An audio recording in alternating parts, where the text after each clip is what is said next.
Sixth most common question: if Islam allows a man to have more than one wife, why does not Islam allow a woman to have more than one husband? As far as marrying women is concerned, the categories of women a man can marry is clearly specified in Surah Nisa, chapter 4, verse number 22 to 24.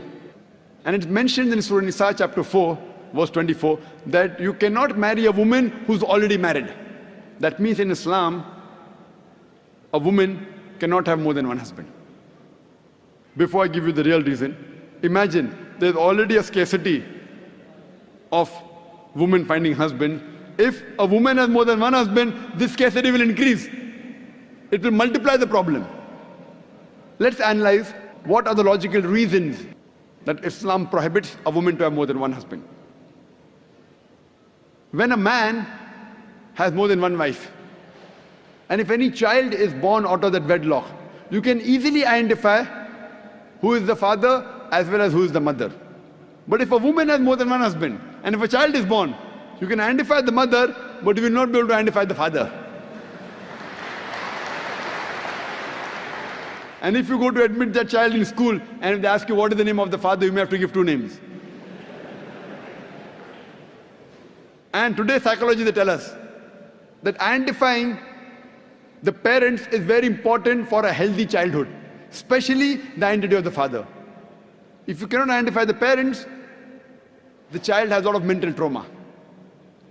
Today, after science has advanced, I'm aware that there is DNA testing and genetic testing where you can identify who is the father and who is the mother, though it's not very accurate. But even if I agree that maybe after a few years it becomes accurate, yet it has happened recently. All these years it wasn't there. And this is not the only reason why a woman is not allowed to have more than one husband. There are various other reasons. For example, today science tells us that a man is more polygamous in nature as compared to a woman. Today science tells us that because of the various behavioral and psychological changes that take place in a woman during menstrual cycle, she cannot do the role of multiple wives simultaneously. Whereas a man, he can do the role of multiple husbands simultaneously. Furthermore, if a woman has more than one husband or more than one sexual partner, and if all of them are loyal to each other, yet there are high chances that venereal diseases and sexual transmitted disease will emerge, and it can be retransmitted back to the man.